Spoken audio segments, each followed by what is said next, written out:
In the Ypres salient, soldiers reported sightings of a large black dog moving through the trenches at night. Witnesses described its size and dark fur, noting it appeared silently, often at the edge of their vision. Those who saw it later died within days, though accounts of injuries or causes were inconsistent. Attempts to confront, track, or harm the animal failed. It vanished as quickly as it appeared. Reports spread among units, accompanied by growing speculation that the creature was more than a dog and more than chance. Diaries and letters reference the figure, marking it as a recurring presence in the trenches.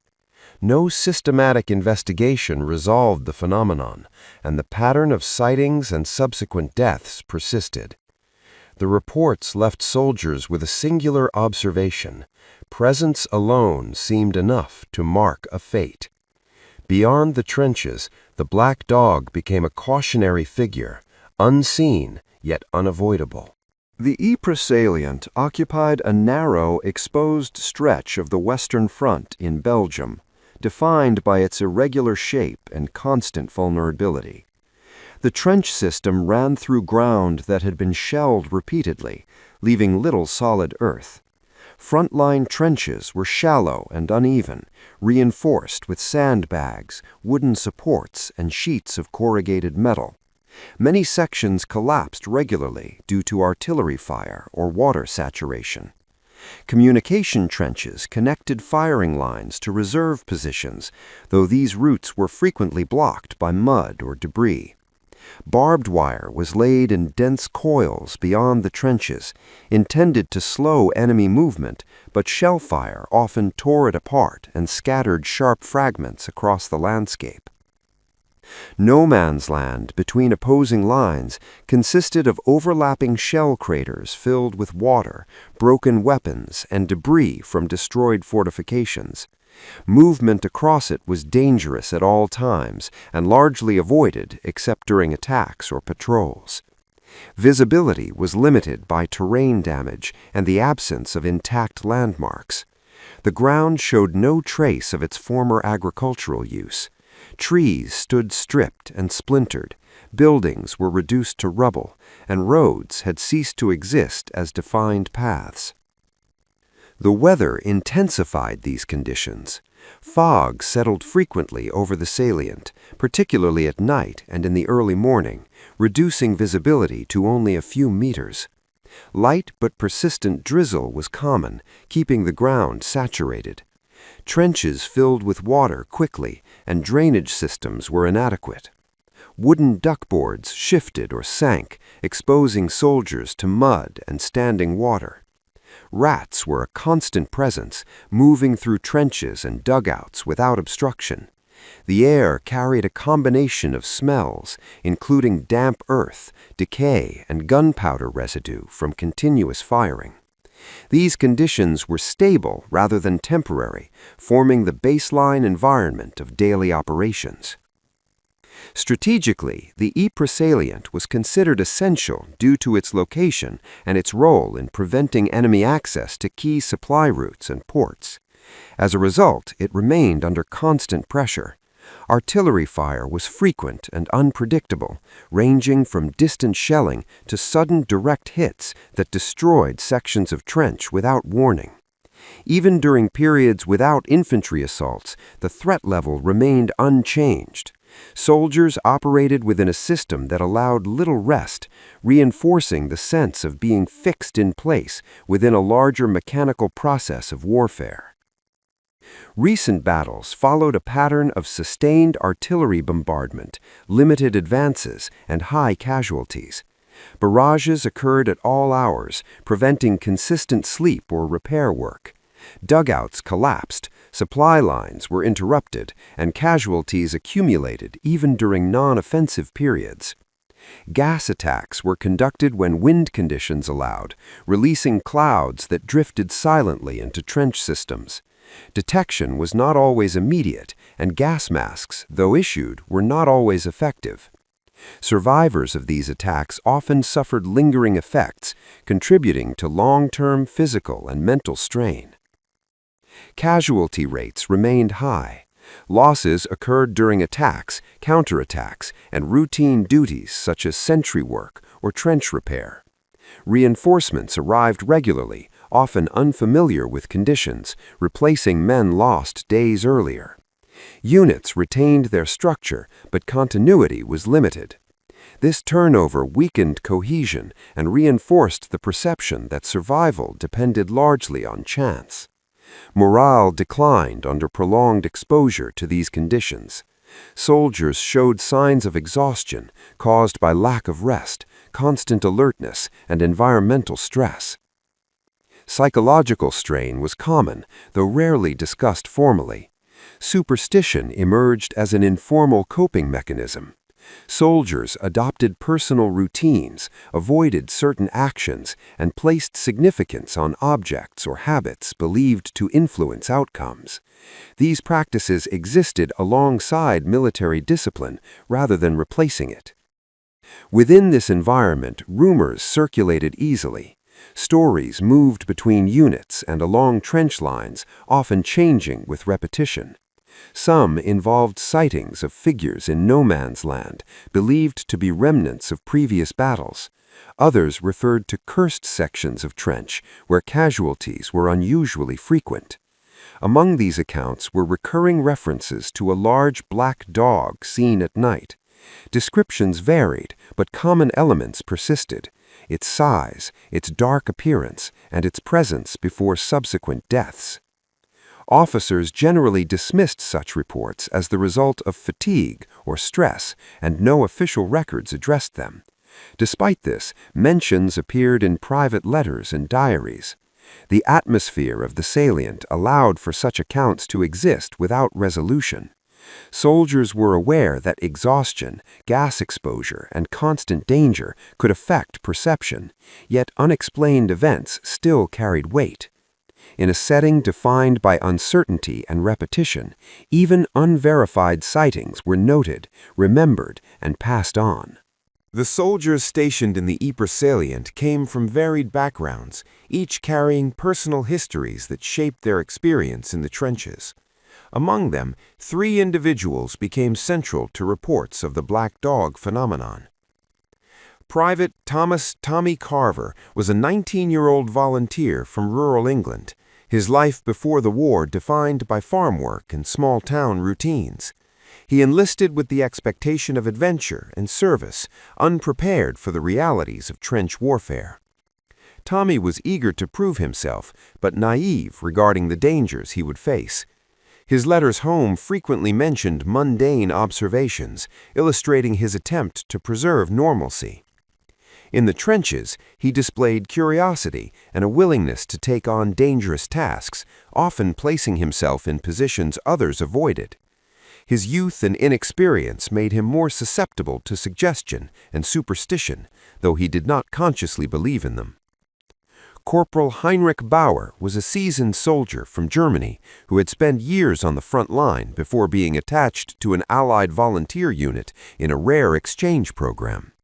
His experience made him hardened and pragmatic, skeptical of rumors or any claim that could not be verified. Bauer had survived multiple battles, including heavy engagements at the Somme, and had witnessed the deaths of friends and subordinates. He distrusted superstition, viewing it as a distraction from practical survival. Yet even he could not dismiss unusual occurrences entirely, noting with a critical eye when patterns of unexplained events coincided with fatalities. His leadership role made him responsible for the welfare of those under him, intensifying the psychological burden of each loss. Private Jean Dupont, a French volunteer, was more sensitive and emotionally exposed than his comrades. He had lost his family early in the war, an event that left him prone to nightmares and frequent bouts of anxiety. Dupont joined the front to maintain a sense of purpose, though his psychological state made him particularly vulnerable to the stressors of trench life. He observed details others ignored, sometimes speaking of fleeting shapes or sounds in no man's land, which often heightened tension among less superstitious soldiers.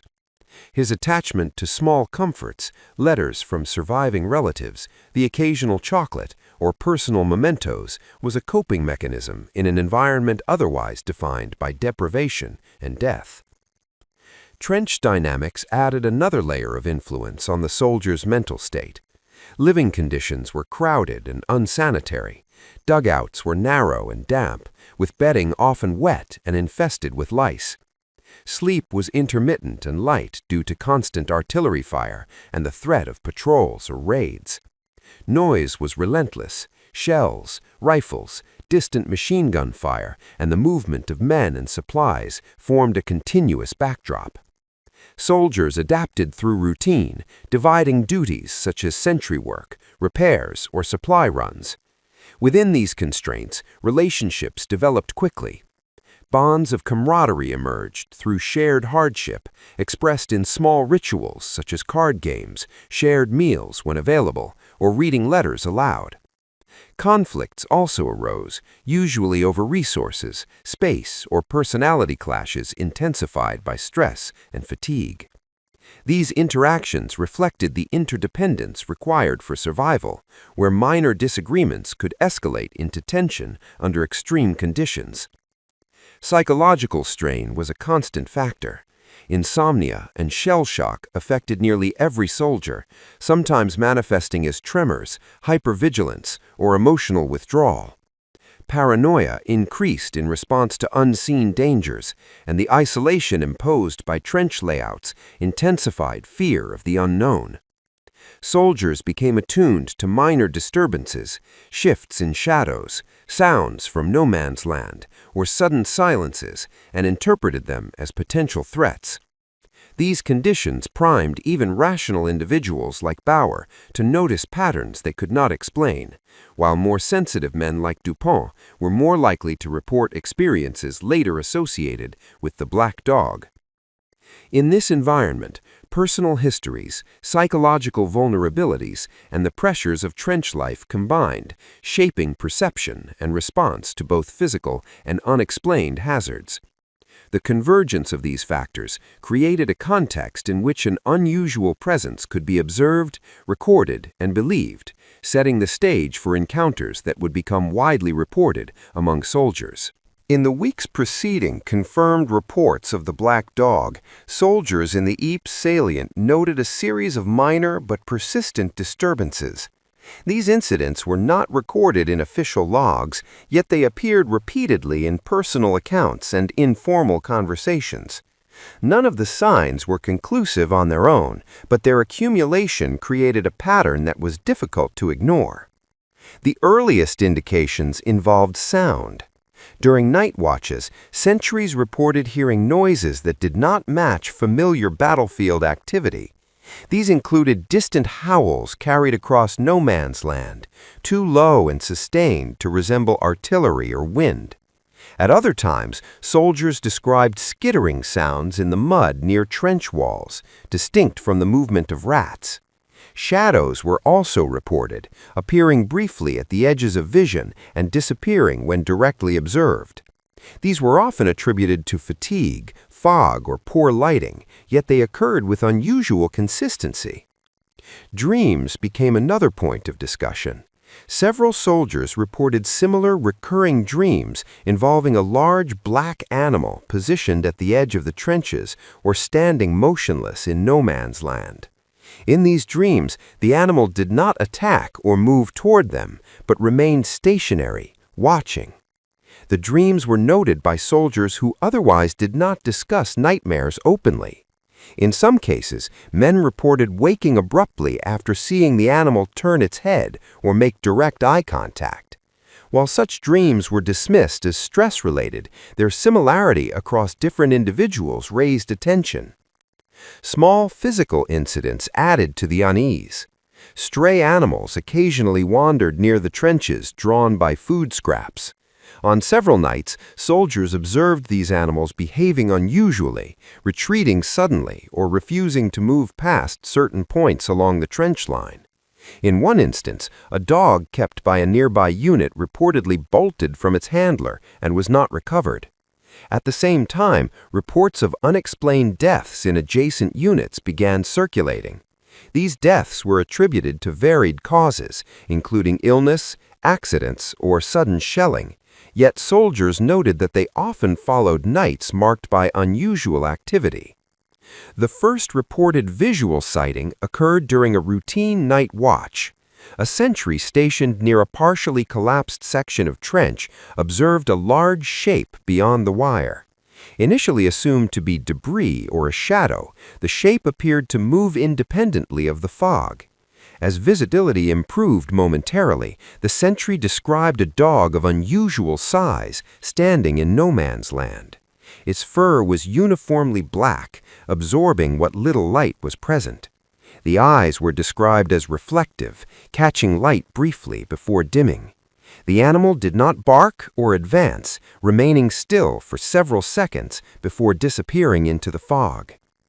Subsequent sightings followed a similar pattern. Soldiers reported brief, incomplete views of the animal, often lasting only moments. The dog was never seen approaching the trench directly and left no tracks that could be verified. Attempts to observe it more closely were unsuccessful, as it vanished when attention was focused on it. No consistent direction of movement was noted. The immediate reaction among those who witnessed the dog varied. Some dismissed the sighting as a misidentified shadow or an ordinary animal distorted by low visibility. Others expressed concern but avoided formal reports, anticipating dismissal by officers. Discussions took place quietly within dugouts or during sentry reliefs. Those who had seen the dog often compared details, noting similarities in size and appearance. As reports accumulated, debate intensified. Rational explanations were offered, including hallucinations caused by exhaustion, lingering effects of gas exposure, or psychological stress. Skeptics pointed out the absence of physical evidence and the unreliable conditions of night observation.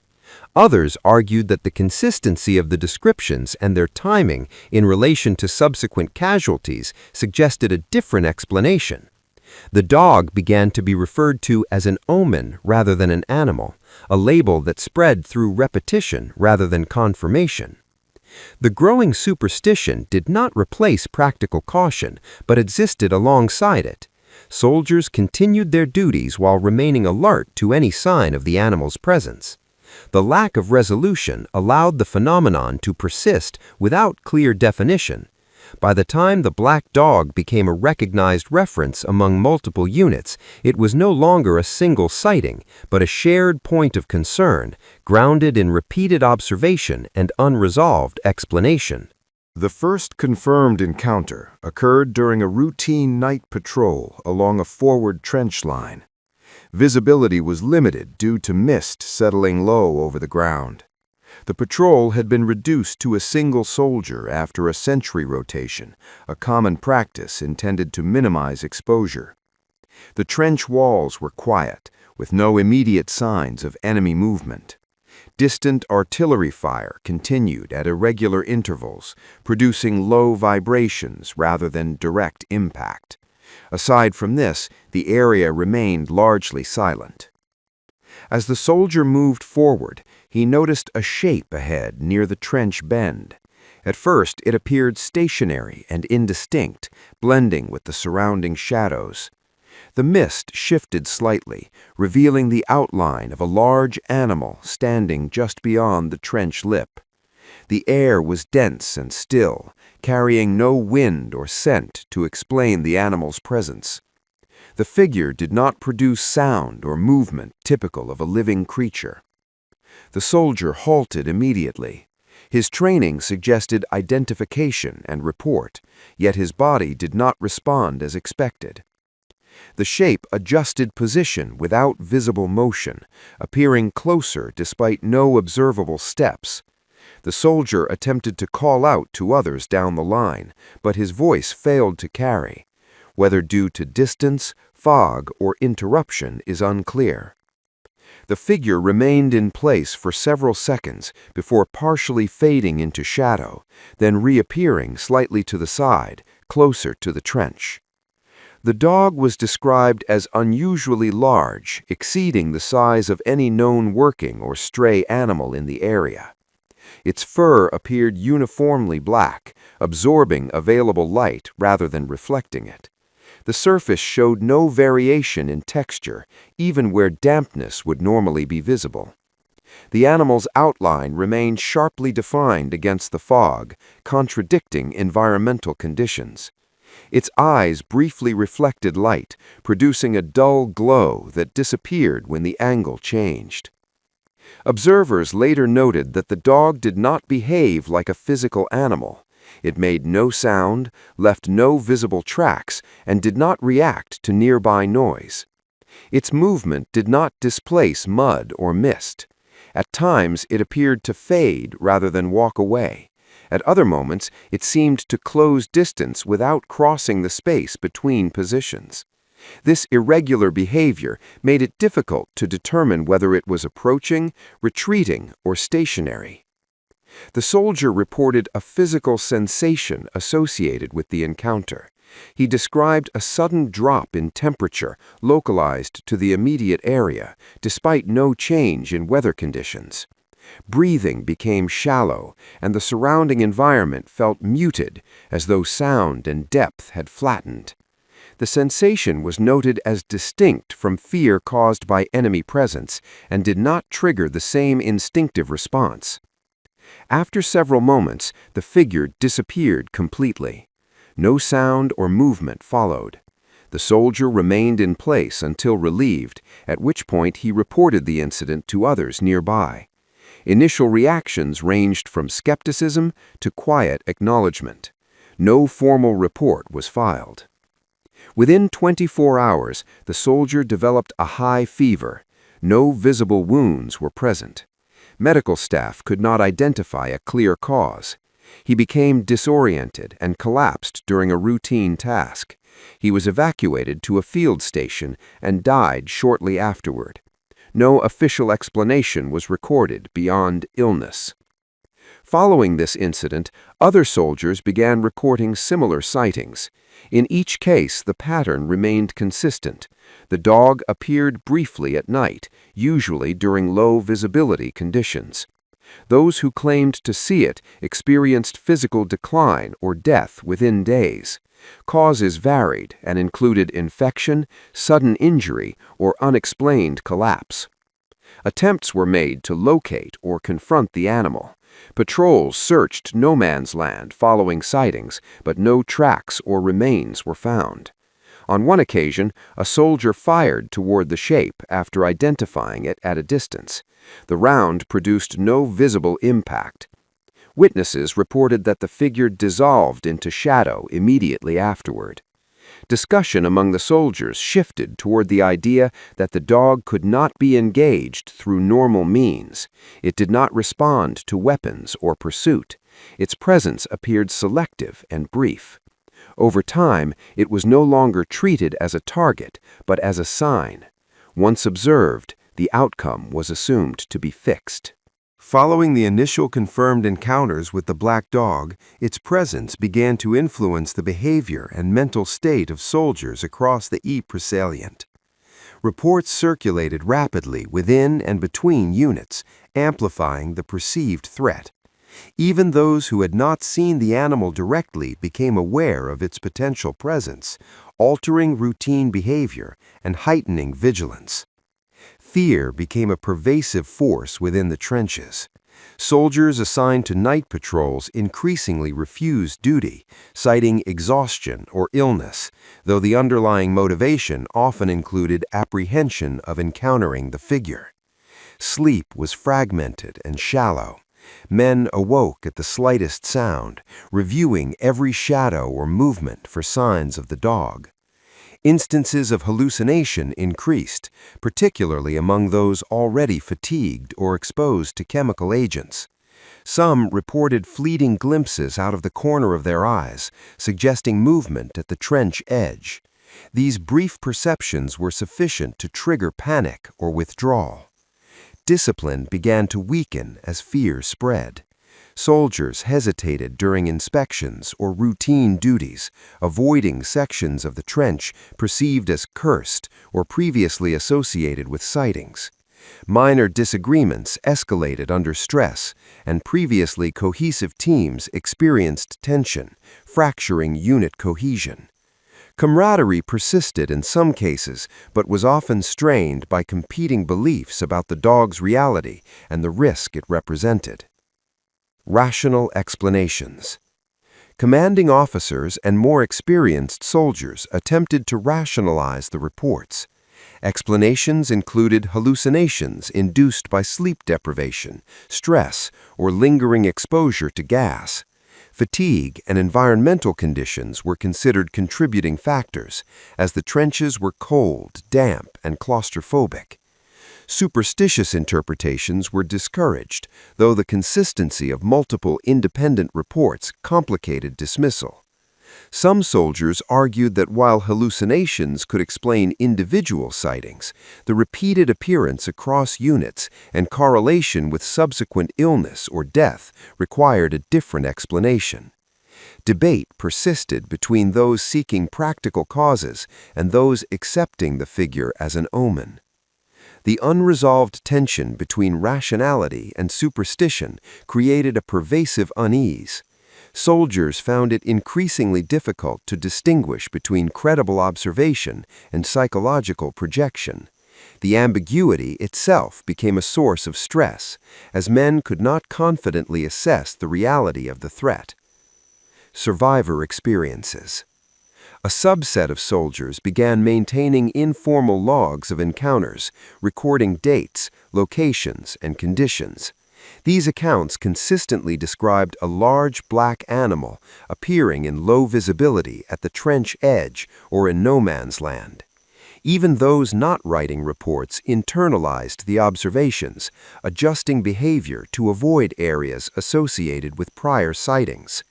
Dreams of the black dog became frequent, particularly among younger or more sensitive soldiers. In these dreams, the animal remained stationary, often observing without direct engagement, yet the sensation of being watched produced anxiety that carried into waking hours. The outcomes of sightings reinforced belief in its lethality. Soldiers who ignored perceived warnings often died suddenly or fell ill without apparent cause. Conversely, those who heeded signs, avoiding patrols or remaining in safer areas, survived the immediate encounter but displayed long-term psychological effects.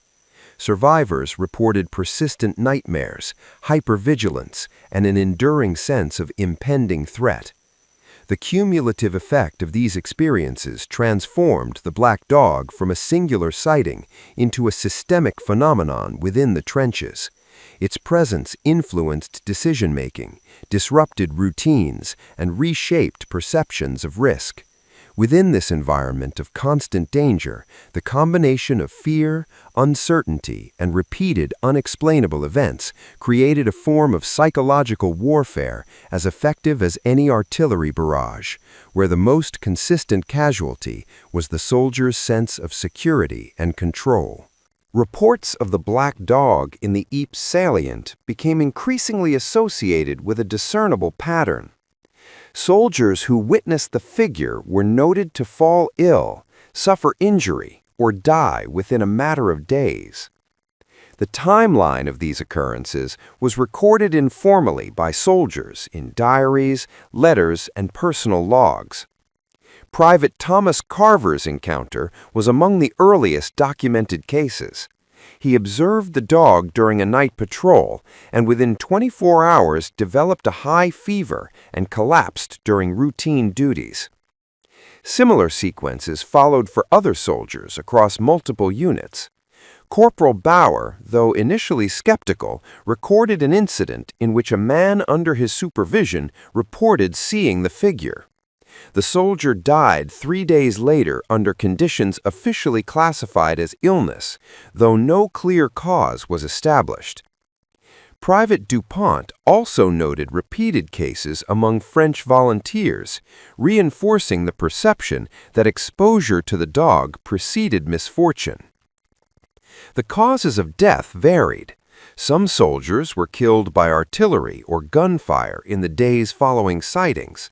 Others succumbed to gas-related complications, and yet others experienced sudden illness with no identifiable source. Despite the variability, the correlation between observation of the dog and subsequent mortality was consistently reported. Soldiers began to recognize this connection, and the anticipation of an encounter produced an ongoing sense of inevitability. Units noted clusters of fatalities along certain sections of the trenches, often corresponding to recent sightings, which heightened tension and cautious behavior during patrols.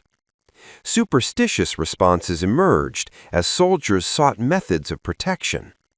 Items such as personal charms, coins, or letters from home were carried on patrols, in the belief they might avert misfortune. Rituals were attempted quietly within dugouts, ranging from crossing oneself to specific avoidance of particular trench sections. Some soldiers claimed that verbal acknowledgement of the dog or attempting to confront it worsened encounters.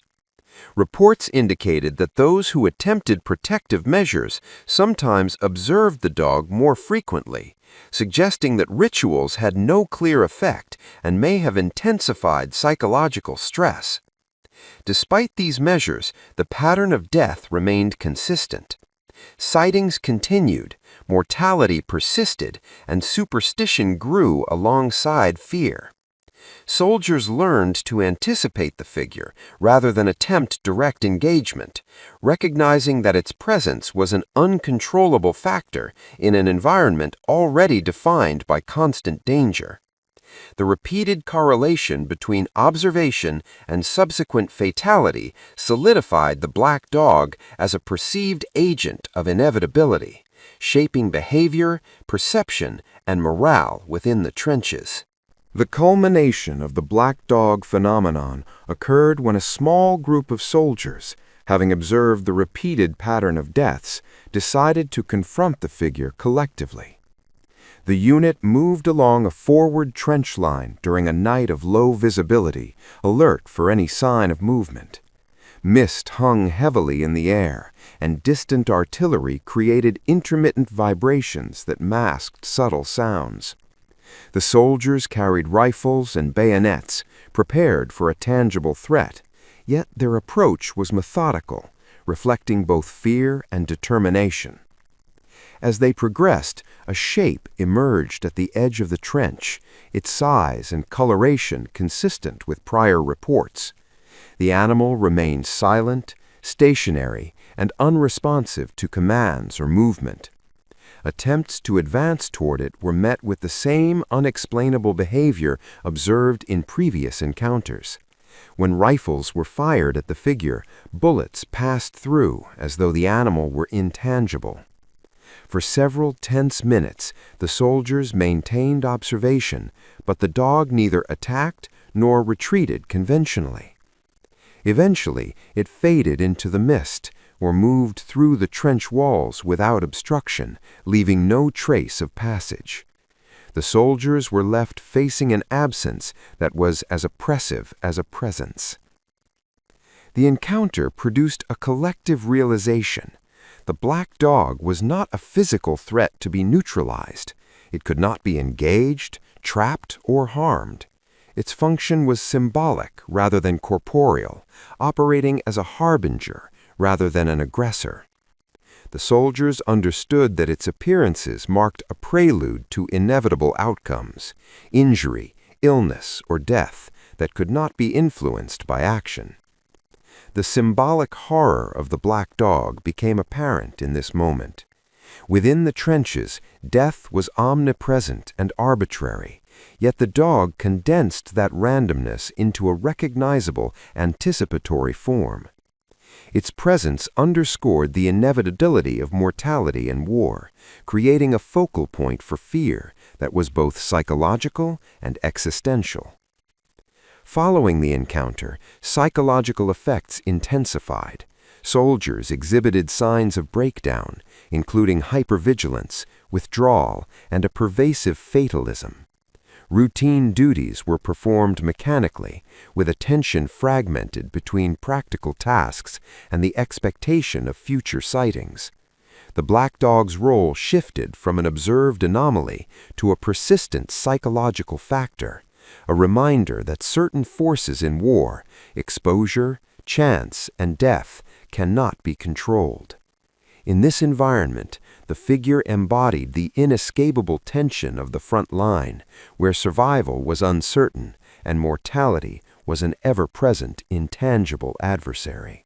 After the final confirmed encounters, the surviving soldiers continued their duties within the Ypres salient as units were rotated, reinforced, or reassigned. Accounts of the black dog were shared quietly among those who remained, often during routine conversations rather than formal debriefings.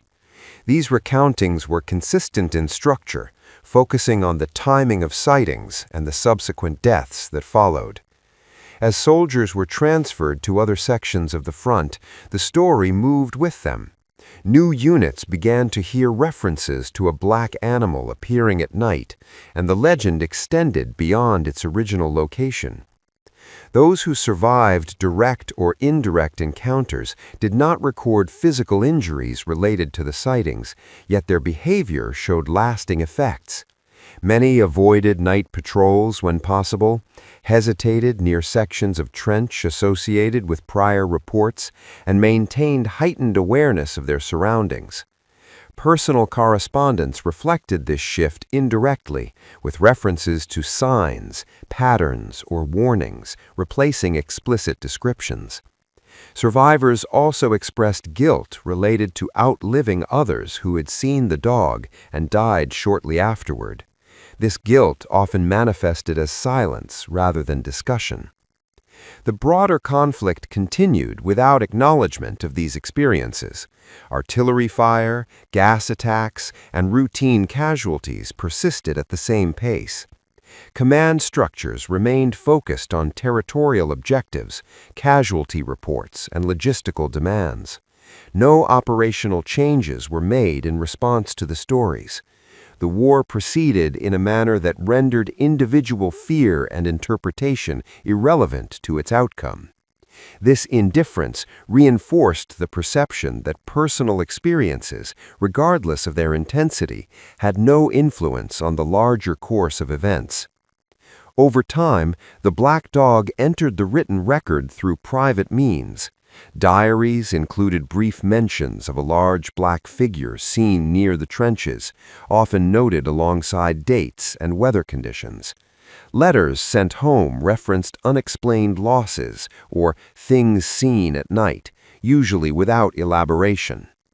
In post-war memoirs, some veterans described the dog more directly, presenting it as an accepted presence rather than a singular anomaly. These accounts lacked uniform detail, but shared the same core elements: appearance, timing, and consequence. As these writings accumulated, the black dog transitioned from a localized report to a recognized piece of trench folklore. It became associated with the inevitability of death on the Western Front, a symbol used to explain patterns that official records could not address. The legend persisted not because it was proven, but because it aligned with the lived reality of soldiers who faced constant danger and unpredictable loss. In this form, the black dog endured beyond the war itself, preserved as a representation of inevitability rather than a creature to be understood or defeated.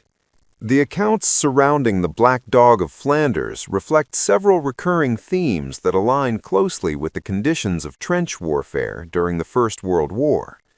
These themes do not function as symbolic abstractions alone, but as practical interpretations used by soldiers to understand an environment defined by uncertainty, repetition, and constant exposure to death. The inevitability of death is the most consistent theme. The black dog is not described as an attacker or predator, but as a presence that precedes fatal outcomes. Soldiers did not report attempts at negotiation or escape once the figure was seen. Instead, observation alone was considered sufficient to mark an outcome. This reinforced the perception that death in the trenches was not governed by bravery, skill, or preparedness. It occurred without warning and without a clear cause and effect relationship.